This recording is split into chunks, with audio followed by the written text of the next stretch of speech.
God, every day this man does something that I just think you can't get any better.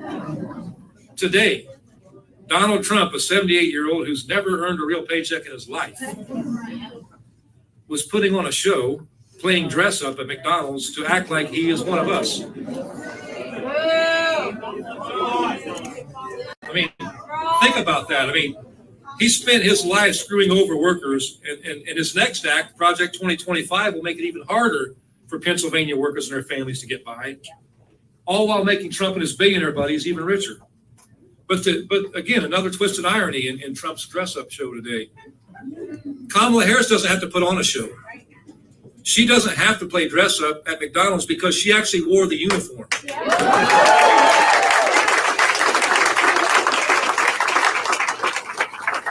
She is one of us that's worked her way up through the ranks, and she had to work to make a living just like the rest of us do.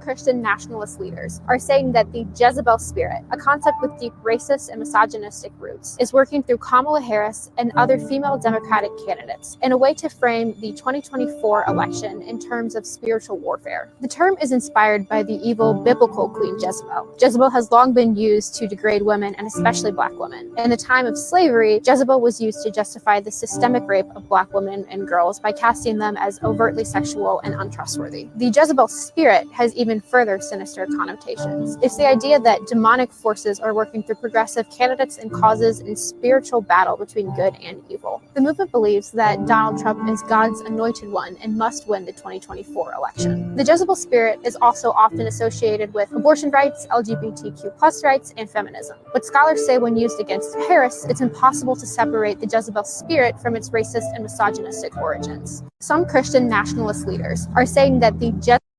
Welcome to Let It Be Known. And y'all see her on the screen with the green glasses. Love the green glasses.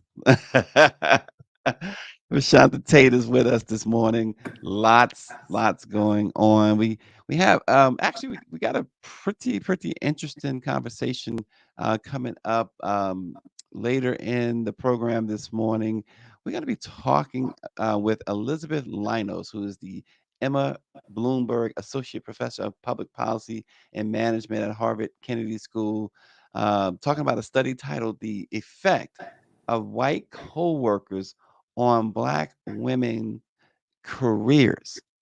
That should be a very enlightening conversation. There was Elizabeth Linus headed a study on this, and it's a comprehensive study too. It's not one of those, well, we asked 7 people. It's like they really went into this, and it's a really interesting find. So stay tuned, folks. We're going to bring her in a little bit later this morning, but stay tuned. We got more reason to stay tuned because we got Rashonda with us, so that's more than enough reason to stay tuned. But we got some other things to talk about, including the disrespect and ignorance. Is staggering. 3 washed out Black ex-athletes showed up for Donald Trump over the weekend and not only vowed support for the 34 times convicted felon and adjudicated sexual predator, but two of them, I should say, had the audacity to either wear a shirt or vocalize calling Vice President Harris a, quote, tramp. Le'Veon Bell, of course, is the bad actor. We're going to get into that. Pennsylvania Governor Josh Shapiro said that Elon Musk's plan to give money to registered voters in Pennsylvania is deeply concerning and is something that law enforcement could take a look at. We got also discuss that as well. Donald Trump threatens to defund schools who teach about slavery. Folks, it's out there. It is out there. And Rashonda, here's one other thing.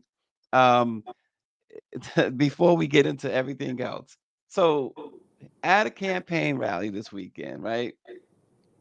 Donald Trump, he started talking about the legendary golfer, Arnold Palmer. Now, this is how unserious people got to be to support this guy. He went in there, his campaign said he was going to start making his closing arguments as to why he should be elected. So, Rashonda, he says, he starts talking about Arnold Palmer and even praised the late golfers in front of his daughter. Now, Arnold Palmer's daughter was at this event. Praised his tell you. Um, and he goes on to say, Arnold Palmer was all man. He says, I say that in due respect to women. This is a guy that was all men. He says when he took the showers with other pros, they came out there and said, "Oh my God, that's unbelievable." He says, "I had to say we have women that are highly sophisticated here, but they used to look at Arnold Palmer as all man." And then he goes on this rant about the vice president, and then he ties everything back to Arnold Palmer, who he says, "We got more guys who are kinda casual, but then you got Arnold Palmer." He says, "They can't look any better than Arnold Palmer." Rashonda, how do you how do you support something like this? I mean, I know you don't support him, but how how do you justify supporting something like this? It is just unreal to me. As a journalist, we try. I don't see how anybody thinks this is okay. But one of the things that has just astounded me are his surrogates. So they are making the rounds defending this, saying that he's joking. And I heard one yesterday, one analyst tried to equate it to when Barack Obama spoke at the Democratic National Convention and made the hand gesture. So he's trying to say, well, nobody said anything when Barack Obama did that, but everybody's getting mad because Donald Trump joked. It's your closing argument, and this is your joke. But it is all about this machismo, this whole macho thing that he's trying to tap into. That's the argument he wants. I don't see how anyone can look at this man and say he is fit for office. If we keep seeing constant and overt signs when I keep going back to that cognitive decline that they said that Joe Biden has experienced, and they promptly removed him from the ballot and replaced him. And there has not been one call for him to be removed. Now, obviously, it's only 2 weeks, but to go. But I'm talking. This didn't just start. Right. They're justifying the people enjoyed the dancing. Those people did not come to that town hall to watch him dance for 49 minutes or whatever you call that, this move he does. It is just ludicrous. And I watched these surrogates spin themselves into pretzels trying to defend it. I understand they're not going to come on and say our candidate is crazy, but it just seems like to me, it almost seems like they're going, okay, we know JD Vance is going to be president, because if Donald Trump wins, they're going to have to invoke the 25th Amendment because the man is gone. And I can He's only totally see it gone. getting progressively worse. And see, that's Greer's been talking about that too, and that, about JD Vance. That seems to be the Heritage Foundation and others' ultimate plan anyway.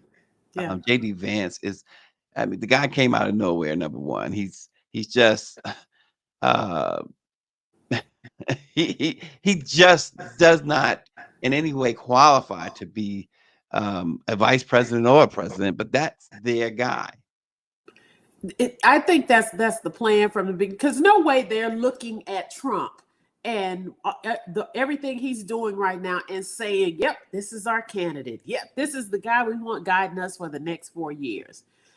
This is all, to me, a diabolical plan. And I am not a conspiracy theorist, but the Heritage Foundation spent forever putting together a 900-page document. They know what they're doing. Exactly. And everybody's been pointing out, and you pointed out there in Texas, as early voting begins. Southbound 3000 says early voting will decide the next president. Orange G says early voting begins in Louisiana. He also says, I have never seen so many scary white people in my life. A 78-year-old bigot controls the mainstream media. Mike V says we have some feedback. We've been working on that, Mike. Thank you so much. But nonetheless, it's just preposterous that um, this guy he's got so many supporters, and among them now, former Pittsburgh Steelers greats Antonio Brown and Le'Veon Bell attended Donald Trump's rallies in Pennsylvania this weekend. Brown was sporting a "Make America Great Again" cap, and Le'Veon Bell greeted fans at the rally ahead of the rally, um, and it was absolutely disgusting. No matter how you feel, what candidate you back, but this is disgusting. He not only wore, as we see that T-shirt, um, but he said it at the rally as well. How does how do you allow yourself to be so ignorant and be denigrated to the point you're calling this black woman, an accomplished, very accomplished black woman, a tramp? A Rashonda, tramp it's with all crazy. your baby mamas, but do you have black sisters, black mamas, black aunties, the black grandma? Do you have any of those blacks? Now, I don't know if one of your 6 baby mamas is black or not, but the fact that you are letting yourself be used to denigrate a black woman is absolutely unbelievable to me. And I know they'll never see my little tweets, but I had to tweet. Donald Trump will not look your way November 6th. You are not the type of man he would ever have in his circle. And yet you denigrate the black women in your life, in your world, putting her down like this for what? So you can shuck and jive for Donald Trump and the MAGA folks? Okay, I'm all for it. If that's who your policies align with, fine. But why do you have to denigrate black women in the process? Well, and Bakari Sellers says that he says support who you want, but a black woman birthed you, and your disrespect is crazy. You're a whole clown. As your neck continues to turn green, I'll keep you in my prayers. Others tweeted out, pathetic, self-hating fool is what they described Le'Veon Bell, and it just go. It's unbelievable that this guy, as you mentioned, 7 kids with 6 different women, wears a T-shirt calling a happily married woman, Yeah. a very accomplished woman, a tramp. And this is not about, and folks, this is not about supporting someone. This is about, it's just wrong. It's flat out disgusting. And It's let you get flat in out any disgusting. trouble, you gonna come running back to the black community. And there's also Lord Jamar that called her the B word. And now he's apologizing. He actually apologized the other day, but Mm, nobody wants to hear your apology. You knew what you were doing. It's almost like these people want to be relevant, and someone from the Trump campaign reached out to them, and now they feel relevant. And so it is a sad testament, especially behind a man who wouldn't blink twice your way. Prime example, he was on stage with Sage Steele yesterday. mhm. And she's one of those that sold out and just kisses his boots. And he said, well, we're gonna have a good time, Paige. He can't even be bothered to learn your name. Yeah, yeah. And you're right. He can't even be bothered. I mean, we all remember the Diamond and Silk Yeah. minstrel show, and when one of them, out of Diamond or Silk, whatever, whichever one died, and he surprisingly showed up at a memorial service and didn't know who she was. Yeah. He says, "Oh yeah, I don't remember her, but I do know this one."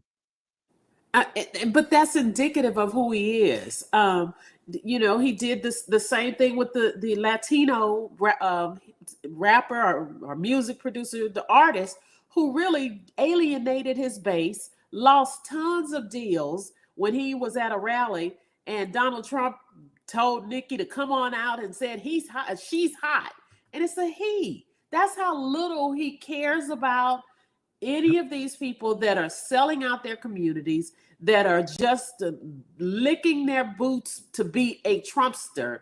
And it is just disgusting. It is the most awful display you could probably possibly ever in the history of American politics. David Youngblood says misogyny is real.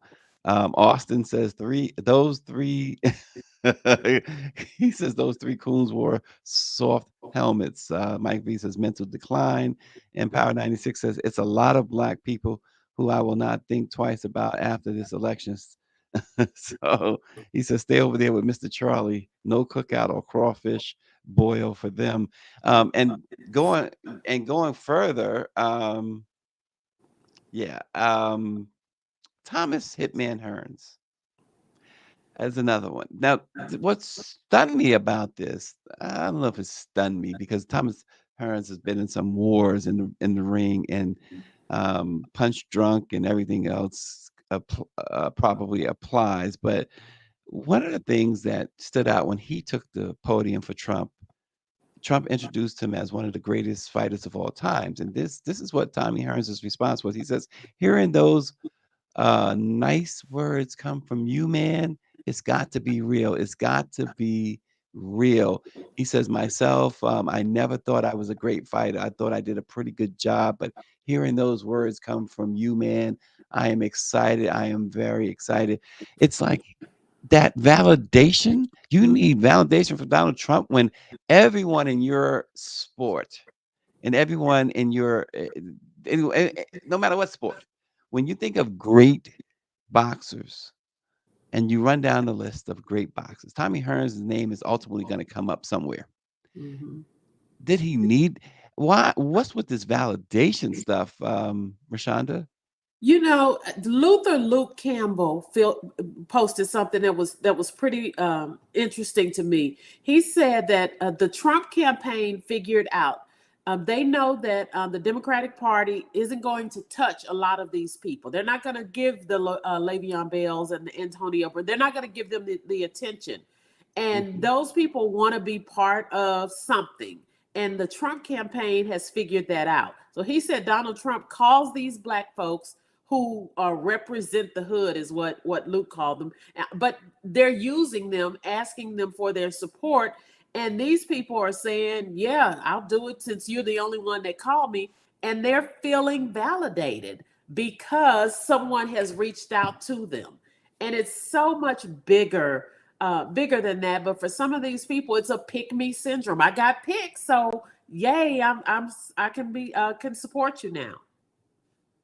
Yeah, it's really sad because again, we're talking about in this case, we're talking about three successful professional athletes who got the cheers from thousands, from tens of thousands, who got hardware, trophies, and things of that. Um, who their play on the field, and in Thomas Hearns' case, inside the ring, earned him accolades that you would think they don't need this type of even at this point stages in their lives. Do they really need this type of validation? You know, I guess at this point they're like, I'm being acknowledged. Roland Martin tweeted that he didn't even know where he was. It actually was kind of sad to me to watch him up there. I could barely understand him, Tommy but Hearns, yeah. the Trump, they rolled him out, and they probably told Trump to say something about him being a boxing legend. Trump probably never even watched him because he's not, he wasn't in the same class and rolling with Trump.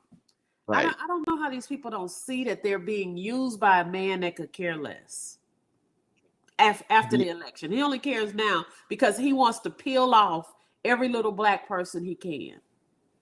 Yeah, and that runs with their narrative of black men and particularly are swinging toward Trump, and whereas there's no evidence of that except for these you grab these individuals, as someone said, clowns, as Bakari Sella said, clowns, and Elon Musk is putting them out there, on Twitter as much as possible.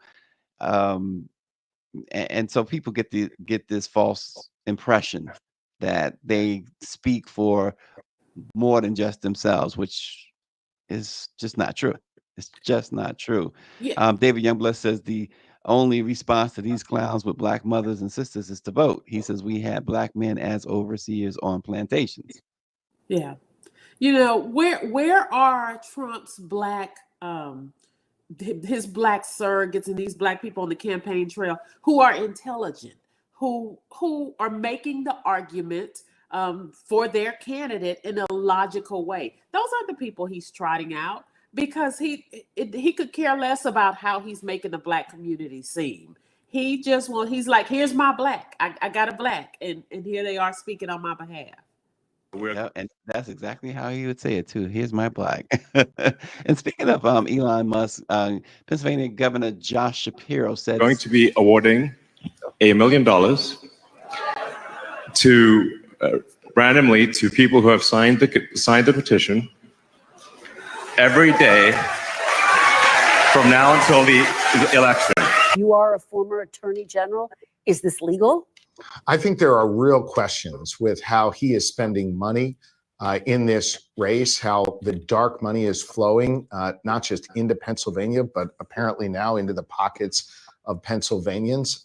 That is deeply concerning. Look, Musk obviously has a right to be able to express his views. He's made it very, very clear that he supports Donald Trump. I don't, obviously we have a difference of opinion.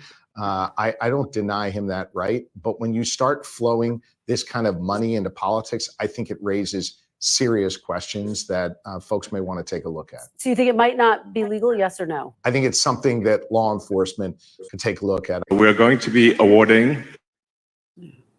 Rashonda. Well, where can I sign up to get this $1 million? I mean, that's first. It's so that, and what's crazy to me about that is that there are a lot of people that will sell their vote.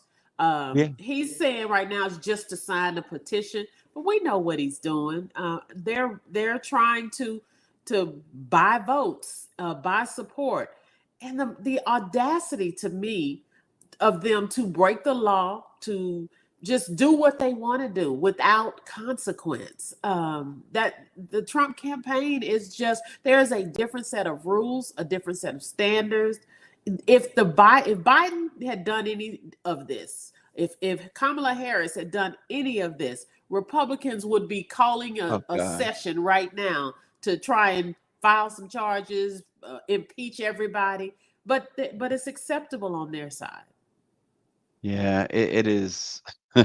As David says, when is bribing legal? Right. Because that's an overt.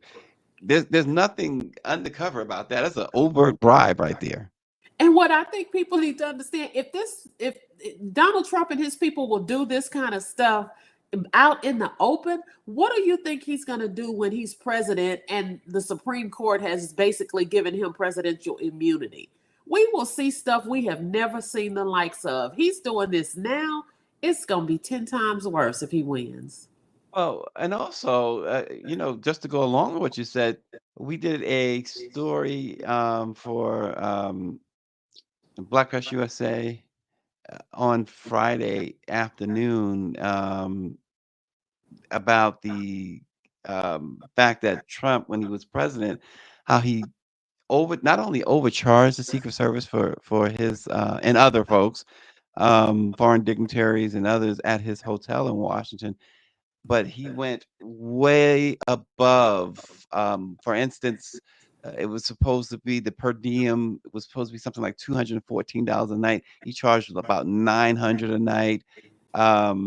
These dignitaries came in. These also people that wanted to try and get pardons for their loved ones. He charged them something like $800 something a night at his properties. It's paid to play. It's a pay to play presidency, obviously. And it will be 10 times worse. And his colleagues will not call it out. There's the whole nepotism thing that was going on. I mean, Ivanka and Jared, how much money did they make? And Jared can't even get Secret Service clearance, security clearance. And it really is. It's back to that different set of standards for Trump and his family. Trump, when you look up grifter in the dictionary, his picture is right there with It's right a there. picture of a watch in one hand and a sneaker in the other. Oh, God. And speaking of grifter, real quick on that note too, we saw you may have saw images of Trump in a McDonald's over the weekend. That was totally turns out that was totally staged. The place was closed down totally, and they had pretty much actors come through the drive-through, whatever, and him serve it and and they presented it as, oh, this is real. No, it was not. It was not real, but let me tell you the power of Madam Vice President Kamala Harris. She has irritated that man so to make him go put on a McDonald's apron. First of all, when have you ever seen anybody but the dishwasher wearing an apron at McDonald's? But she has gotten under his skin so much that she made him go to McDonald's to put on a uniform, trying to disprove that she worked there, 40 years ago. It's absolutely insane. And his Insane. people were like, oh, this is so great. This is the best political move ever. And that's what you're doing in the last 2 weeks before the campaign. Okay. Wow. Well, and real quick, in a bizarre appearance on Fox News, Donald Trump sat on a small couch with the network's host, and hopefully that wasn't the same couch that his vice president candidate used before. But that's but he sat on a small couch with the network's host and gave a jarring answer when posed with a scenario about what to do with schools that teach the truth about American history. He essentially, Rashonda, said that anybody teaching slavery, um, he's going to defund them. He's to defund those schools, which is, it's Project 2025, Project which he continues 2025. to try and distance himself from for whatever reason. But go ahead. That he knows nothing about, but he's on Fox News laying out the ground. He's telling you what he's going to do.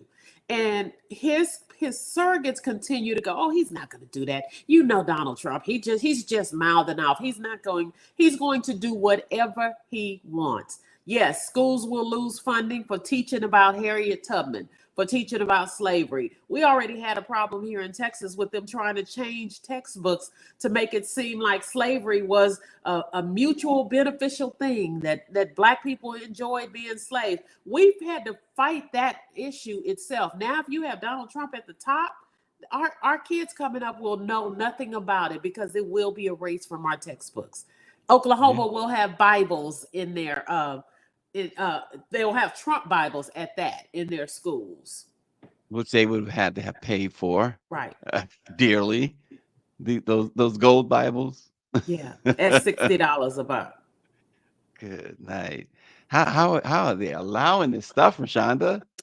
They're scared. They're scared of Trump. I watched Mike Johnson on State of the Union on CNN, and he twisted himself in every kind of direction trying to justify everything that Trump was doing, because they know if they speak out against them, he'll call them a name and their rabid cult supporters will turn on them. Now, again, there are some people that just agree with Donald Trump and his policies. That's the diversity of America. It is the rabid people, the people that are like cult like that now, because Donald Trump cozies up to Putin, they now believe Putin's not all that bad. And it's just like he has some kind of hold. He's a Jim Jones. He's Jim Jones 2.0. I say it all the time. I say it all the time. And I believe 1000% that if indeed this man at any of his rallies passes the Kool-Aid, the Yeah. literal Kool-Aid with the cyanide in it, they will drink it. Yeah. Yeah. And Yeah. that's just the Sad bottom state. line. It's really, really sad state of affairs.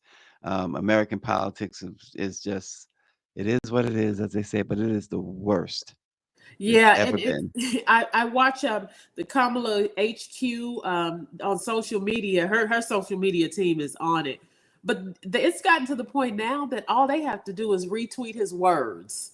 Yeah. They don't have to make anything, just retweet it verbatim, and it sounds insane.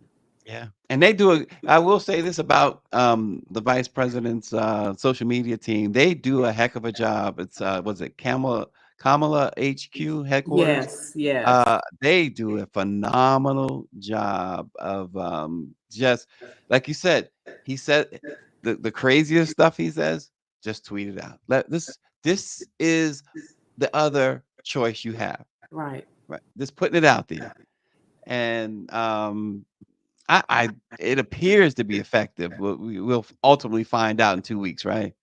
Yeah, I am hopefully optimistic because I'm hoping that you got white women that will get in the booth and will be like, I know my husband wants me to vote for Trump, but I just can't do it. And then they walk right out. Yes, honey, I voted for Trump. But they cast their vote for Kamala and Tim. I just hope that America does the right thing. I don't know. I'm not one. I didn't write Trump off the first time. Mhm. And so the bottom line is we have to turn out. Yeah, well, and they keep telling you how close things are, so I Yeah. guess we will see. We are thrilled to be joined this morning with a special guest, Dr. Elizabeth Linos, the Emma Bloomberg Associate Professor of Public Policy and Management at Harvard University. Her recent work delves into the complex and often overlooked challenges that Black women face in predominantly white workplaces, especially with high-wage professional service firms. Her groundbreaking research based on over 9,000 new hires shows how being assigned to whiter teams early in their careers can significantly increase turnover and reduce promotion rates for Black women. Dr. Linus, thanks for joining us this morning. Thank you for having me. I'm glad to be here. Great. And so, I mean, let's just jump right into this study. And one of the things I appreciate when we talk about studies, is how in depth they are. And this appears to be very much so one of those studies that's really in depth. It finds one of the things I noticed is it finds that Black women are 51% more likely to leave a firm within 2 years when assigned to teams with more white coworkers. What is it about these team dynamics that make such a stark difference in their career outcomes? Yeah, well, I mean, this is the big question, but thank you for reading the study so closely. There's a couple things that are important. So one is you're absolutely right. We're looking at one of the largest professional services firms. These are the kinds of jobs that are predominantly white, especially at leadership. And they're the kind of firms that are, super high wage environments where there's been a lot of effort on kind of recruiting a more diverse workforce into junior positions. And what this study shows is that that's not enough, because if Black women are in work environments that don't allow them to thrive, where we see kind of different outcomes, they're more likely to leave. And they're less likely to get promoted. And so there's something that's happening within the firm. This isn't kind of a pipeline situation. It's things that are happening in those workplaces, in those interpersonal dynamics. We're still trying to figure out exactly what the cause is, but there's a couple things that we know. First, we know that it's not about the education, experience, skill level, where they went to college, like all the background characteristics of the Black women themselves. We can control for all of that. We also see that it's not that they're being assigned to different types of projects that might be less likely to get you a promotion. What we do see is that when there are more white women and white men on a team, those new hires that are Black women are labeled as lower performers in their first performance evaluation. And again, this is not about kind of the objective criteria of performance evaluation. It's about the rest of the team composition that seems to be affecting their performance ratings. So that's one thing we're digging into now, which is what's happening in those conversations. They're behind closed doors. That means that Black women are more likely to be labeled as low performers. The other thing that we're looking into is, what could potentially happen with network. So this firm is similar to other firms where you get assigned to some first projects, but then it's kind of up to you to get on the good projects in the future, to be staffed to the kind of high status projects. And we're starting to see differences there as well, where Black employees are less likely to be in kind of future projects staffed on the highly promotable, high status projects. So we're digging into that as well. Yeah, Rashonda, you go. Yeah, for me, it's really looking at, I work for a Black newspaper now, so I'm no longer in the white environment, but I spent many years there, but we walk a fine line. There is you can't be too get too mad about something. You can't you have to control your emotions, or else you'll be deemed the angry Black woman. So when you're carrying those work stresses, and then you go home and you have home stresses, and you come back and there's this tightrope that you are constantly on, I can see that contributing to that turnover. Yeah, absolutely. And, the main focus of this study is 7 years of data, thousands of employees, but we also did qualitative interviews with employees. And that's what we heard from a lot of Black women, that in their kind of day-to-day experience, they felt like they weren't getting feedback. They were hearing nothing basically from their supervisors, and then something was happening behind closed doors and they weren't getting the kind of top performance label. Or their supervisor might invite the rest of the team out for dinner and kind of not invite them at the same level. So there's a lot of things happening that all seem small and kind of part of daily interactions that actually make a huge difference in whether people are given equal opportunity even to succeed at the firm. And for me, I also see our opportunities. Like, I actually was in television news, and there are, if you have a morning Black anchor, that position is kind of solidified. And then if another Black woman comes along, there's this tenseness, because we're not going to have two morning Black anchors, or you're not going to have two Black women in leadership. So there is that tenseness, that stress that you carry when another Black woman walks into the room. You want to open up and extend yourself, but at the same time, there's this concern about my own job, because they're not going to look at having all of these women in positions of power. Yeah, I think it's a really important point, and that's kind of what we see across a bunch of projects that we're doing. There's more and more. There's still a long way to go, but there's more and more diversity at the junior levels. But then as soon as you look at who gets promoted, supervisory positions, leadership positions, you still see kind of the classic predominantly white male environment. And that's clearly things that are happening in the firm, not things that were happening before someone joined the organization. And Elizabeth, you describe the effects on Black women as intersectional, where neither Black men nor white women experience similar impacts. Could you explain why Black women in particular are so vulnerable to these peer effects?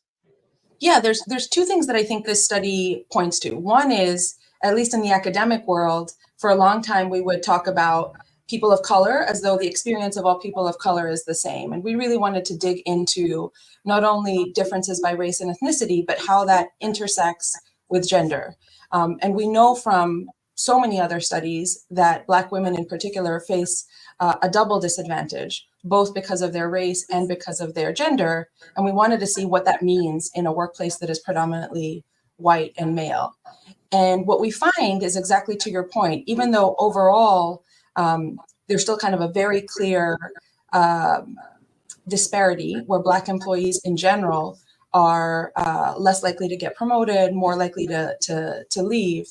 Black women in particular are much more affected, statistically significantly more affected by having more white coworkers.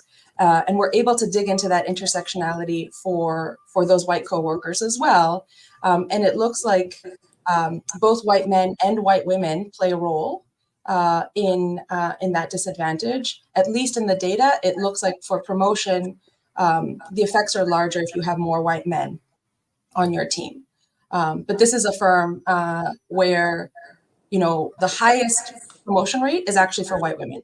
So this is not a firm where, white men are consistently doing better, but, in line with a lot of other research, white women are being promoted at the highest levels in this case, and Black women are doubly disadvantaged, both because of gender and race, we think. Yeah, and the report, the studies showed that Black women on whiter teams are more likely to be labeled as, quote, low performers and report fewer billable hours. Can you break that down some more for us? What's happening here? Is there a case of bias in evaluations, fewer opportunities, or both? Yeah, I think it's a little bit of both. One thing that we know about this firm, which is not unlike many other firms of this kind, is that the process of doing these performance evaluations is highly subjective. So we talked to a lot of employees of all races and genders that felt, uncertainty and fear and anxiety about this performance evaluation process because it wasn't very transparent. They would do some work, they had some, objective criteria, but ultimately a bunch of people got in a room and had a conversation about who was the high performer who was going to get promoted. And there wasn't a lot of transparency about what that process looked like. In those conversations, it looked like Black women were much more likely to be labeled as low performers, again, when their peers were more white. It's not really about the specific individual.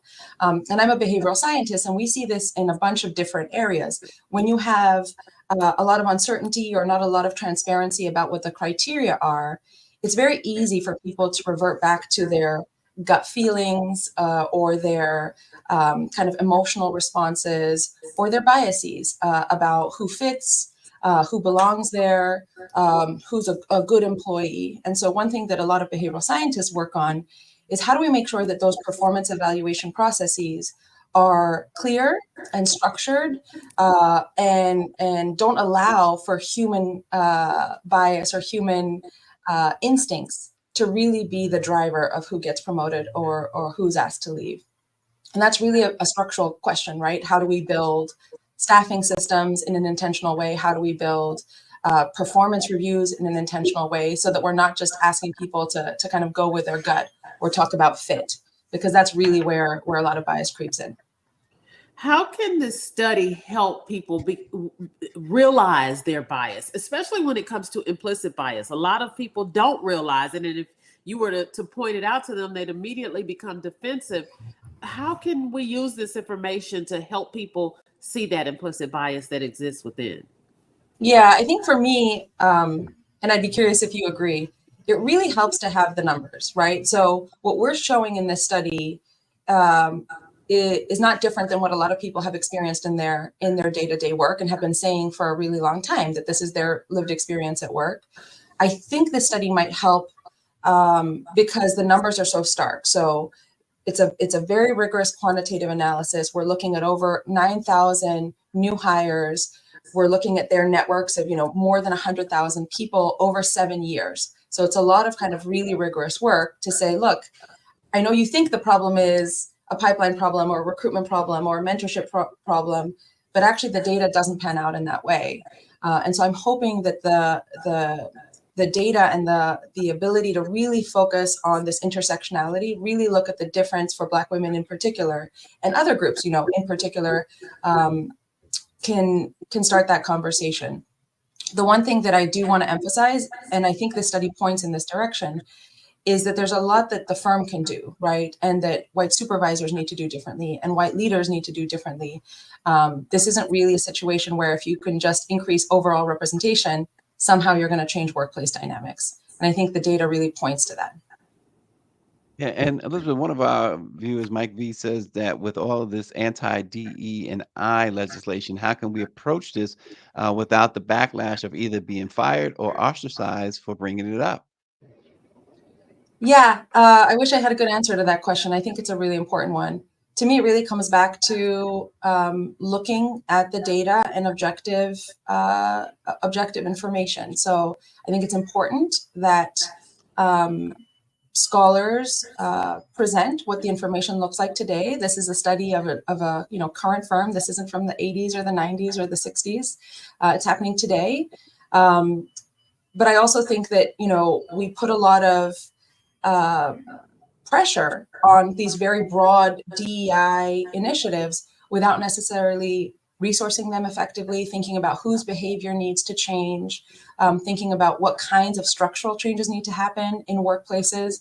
And so, one thing I think a lot of us are thinking about is how do we go from an environment where we say, if we have a chief diversity officer, somehow we're going to solve day-to-day interactions, to really thinking seriously about testing different ways of changing the day-to-day interactions at work. I still believe deeply that we have a long way to go on equity and inclusion. For many people, at least people who aren't kind of in this space, there was a hope that you could kind of train people out of their biases with like anti-racism training. We don't have a lot of evidence yet that that's working.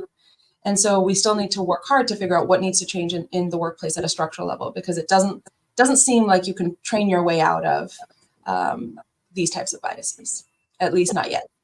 One of the things that I do like is like you said, is that there's the data to back up the things that you were saying, and that is what you can take to people. What are you guys doing? You know, we love it that you come on and you're talking with Let It Be Known News and spreading the word. What other things are you doing to get this study out there so that people can see that it's not just us talking on emotions? Here is some hard, raw data to support what we're saying.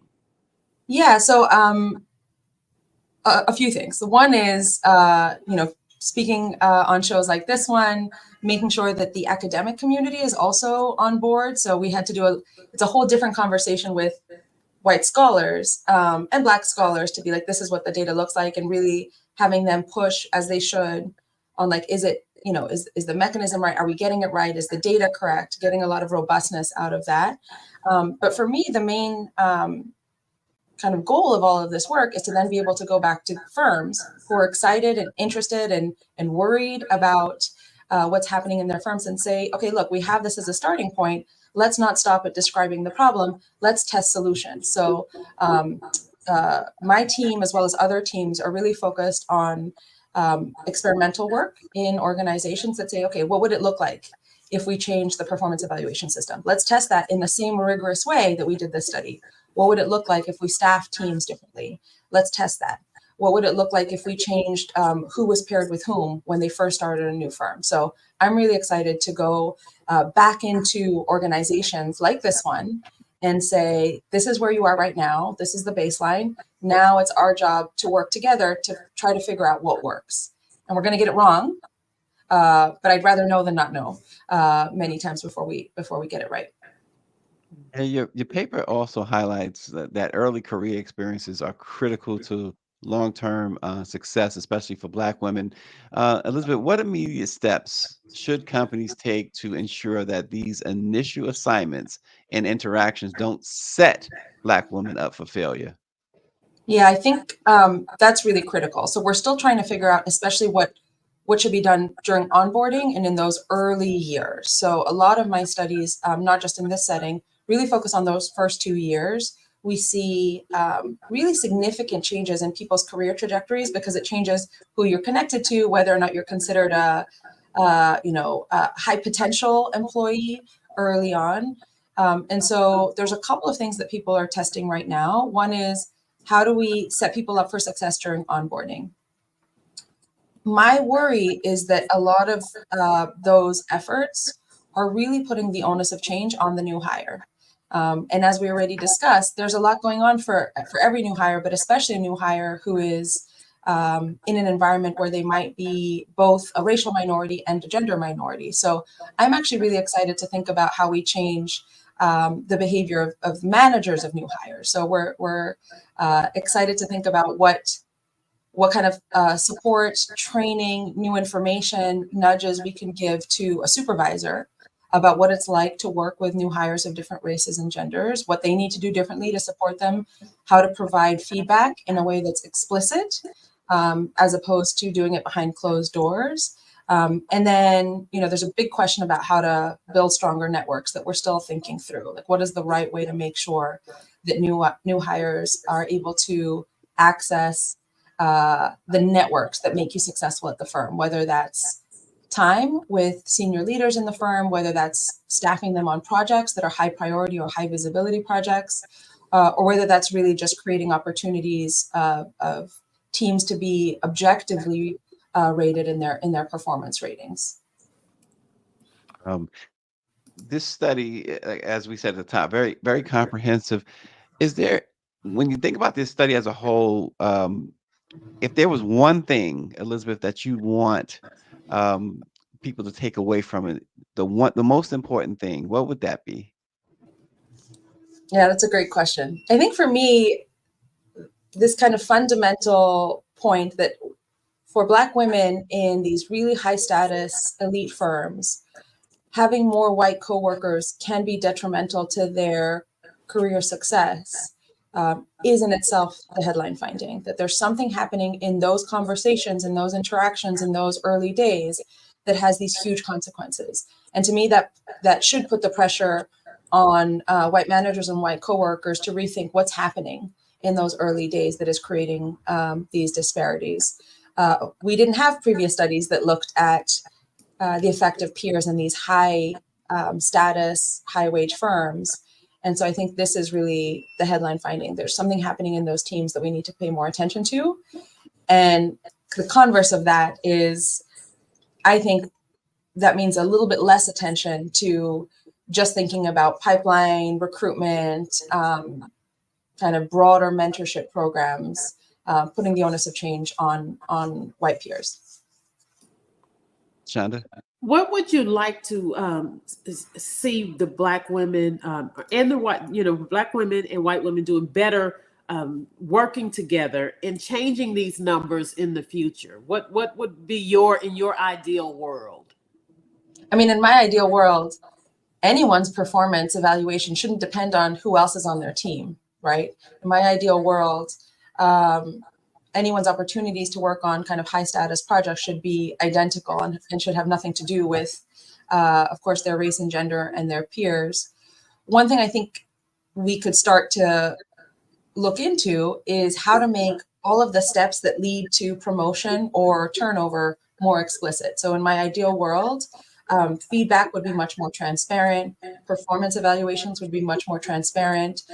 We'd be much more intentional about who gets staffed on which projects. And I think going back to the numbers helps here. So, in my world, we often say, like, if it doesn't get measured, it doesn't get managed. So being really intentional at looking, why is so-and-so getting more opportunities? What is it about this specific employee that means they get invited to, lunch with a senior member of the team?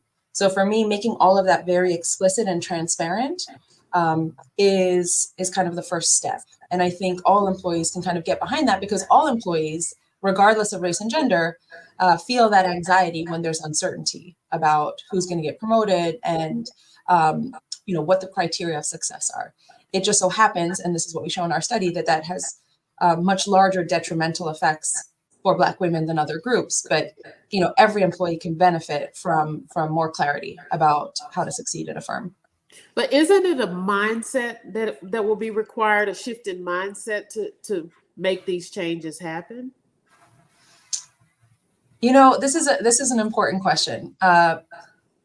In a lot of my work, I have found that if we push too hard on changing the mindset and hope that then changes behavior, oftentimes we don't get there. What I'm hoping for is that sometimes if you change behavior and you change kind of the workplace dynamics because you've changed the structure in which people are acting, that then changes mindsets. So it's not that mindsets don't need to change. Absolutely. Mindsets are kind of at the core of what this study and other studies on this issue talk about. But I guess I feel impatient that first we would have to change everyone's mindsets, take away everyone's internal biases, and hope that changes behavior. I would rather focus on changing the behavior and seeing how that affects mindsets over time. So that's kind of a different approach that we see in a lot of behavioral science work, that oftentimes it's taking out the opportunity for mindsets to affect people's lives that is more impactful than really trying to convince them one by one that they're making a mistake. Yeah, a couple quick things, Dr. Elizabeth Linos, before we let you go. Daniela Pierre is asking, she says she's curious to know, how much does image, hair, weight, etc., play a factor in how a woman is perceived and exposed to opportunities in the workplace? Yeah, I mean, this is not part of this study, but the sad truth is that a lot of other studies have shown that all types of image are going to be important. And it goes back to this broader challenge that we have, that when people think about who is a successful employee, they have an image in their mind. For some people, depending on the firm, depending on the occupation, the image in their mind has a specific gender, has a specific race, has a specific height, has a specific weight. And so all of those things end up becoming an important part of how we think about what the ideal employee looks like. And of course, none of those things should matter. The work should matter. But there are many other studies that have shown that people who are taller, or people who are more beautiful, or people who are thinner, end up being considered more successful, even more trustworthy in some studies. And the same, of course, applies for race and gender. We don't have a lot of solutions on how to change that, except more and more exposure. So the more you are exposed to people of different genders and races and ethnicities, that bias slowly creeps down. And so being in environments that are more diverse helps with that, but it's certainly an ongoing challenge. And going back to the beginning of this study, we did speak to a lot of women who talked about this challenge, that they had this additional burden of having to think about what they're wearing and what their hair looks like, and how they are perceived and whether they're perceived as serious. And all of those are additional costs that take up time that white men don't have in this firm. And so even that is an additional cost for new hires. And finally, for me, what was there a particular thing, Dr. Elizabeth, that motivated you or motivated having this study? Yeah, so this is, as you know, joint work with Dr. Sanas Mobasser and Dr. Nina Lucy. And for us, we're just really interested in workplace equity considerations. A lot of my work is around how to recruit, retain, and support diverse talent in organizations. For this study, it actually started as a study that looked at kind of interactions at work. We were trying to understand more broadly what predicts who is successful in these types of firms and who isn't. And that's why we really tried to dig into the data, breaking it out in this kind of intersectional lens by race and gender. So that's where this started. Overall, my work tries to shift from thinking about how we describe the challenges at work to thinking about solutions more broadly. So what do we need to do differently to recruit people? How do we need to think differently about retention? But also questions around mental health and burnout and belonging, which have become a really big part of what it means to be an employee these days. And so, this started as kind of an exercise to understand what's happening in this firm. Why do we have more diverse talent in the junior roles, but still predominantly white leadership? And what we find is that those first 2 years really matter. You're less likely to get promoted on time. You're much more likely to leave if you're a Black employee. And so no matter what we do on the recruitment side, we're basically not doing enough at the workplace to make sure that that translates into diversity in leadership over time. Well, Rashonda, any last thoughts from you? No, I think I love the study. I'm really glad you all did it because, like I said, it really helps us to have data when we go make this argument, and so that's exactly what this is. This is that the tools that we need to say this is more than just the emotions of a Black woman. This is a very real issue that should be addressed. So bravo on the study.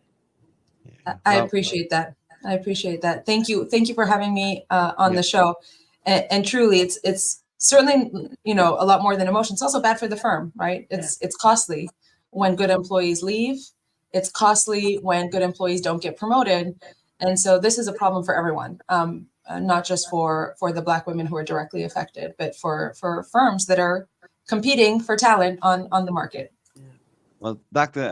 Elizabeth Linos, the Emma Bloomberg Associate Professor of Public Policy and Management at Harvard, we really appreciate this information.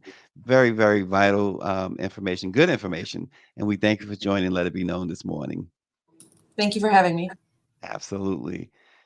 Rashonda, that was interesting. Just a quick takeaway for you. Yeah, it really is. Like I said, it helps us to have this data because we've made these arguments before and we get labeled as the angry Black woman. We get labeled as, oh, she's being emotional.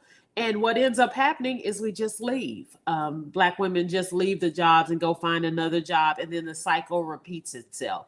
I don't know how optimistic I am that having the data will make them go, oh, okay, we're doing wrong. Let us try to do right. But it is, as Elizabeth said, it's a start. You brought up a great point with the You gave the illustration of an anchor, a black woman anchor, another black woman comes in, and you know that the powers that be, they don't really want to see that. Right, right. When I started out, I worked in Beaumont, Port Arthur, and my weatherman was black, and I was a morning anchor, the sole morning anchor, and we became known as the Black Station. Because there were two blacks on. It was only two, but it's no problem if you have two white people. But Right. thankfully, it shifted a little bit. But there's a lot of that's still there. It was a joke in the town. That's the Black Station because we had two black anchors. As David Youngblood says that, he says, folks, we are in a period of a backlash against everything and everyone not a white male. Mm, That's a And it's hard gonna get truth. worse if you don't go vote. Go vote. Go vote. Go vote. That is a hard truth right there. Rashonda, it's always a privilege to have you. She is taking just a mini break from her book tour, Sugar Hill, the Queen of Sugar Hill. Absolutely go get the Queen of Sugar Hill. She's done another fantastic job. Book number what? 54. 54. Yeah. Wow. 54.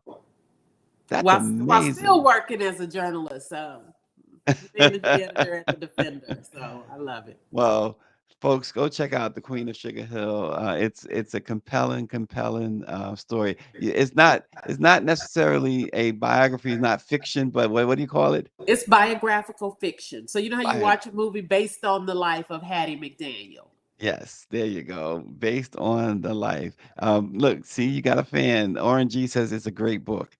Thank So you. Orangey has purchased it and read it. So there you have it, folks. Rashonda Tate, always a privilege. Our love to Houston. We'll see. Hopefully, we'll have you again soon when you have some time for the little folks. Yeah, we'll have to come back when we defeat Ted Cruz and say our new person is calling. Oh, that I'm race! speaking How it. about that? Yeah, tell me about it. That's Wow. what everybody got their eye on here. And you know what's interesting too, real quick. So he's another one you mentioned, like kissing Trump's boots or whatever, right? I don't think that there's a place for him in Trump's administration. At all of these people that are Trump is going to get in and do. There's no loyalty where he's going to say, oh, these people supported me, so let me find something for them. Trump will, if he wins November 6th, he don't know half these people that came out and spoke on his behalf. I never seen Ted Cruz has before. embarrassed himself tremendously. Really He's one of has. those people that have embarrassed himself tremendously. And if he loses the election against Colin Allred, he's done. He's cooked, isn't he? He's cooked, and if I was his wife, I'd be side-eyeing him constantly. It's like, so you just gonna let him dog me out, and you still up here stumping for him? Yeah, but it's a couple of them. David is asking, and Rashonda, you're out there. What do you see? And he says, can Colin Allred really win? He can, if we turn out. He's not going to get the rural areas, but if Texans turn out, Colin stands a very good chance. This is really a close chance. And remember, Beto O'Rourke almost beat Ted Cruz, and we had a lower turnout. So if we can get the people to the polls, there is a very good chance of Colin winning. Wow. Well, it'll be interesting to see just a couple more weeks, and it'll answer all these questions, or may even bring more questions. Who knows? Join us, and thank you all for watching. Let it be known. We'll see you again tomorrow. All right. Bye.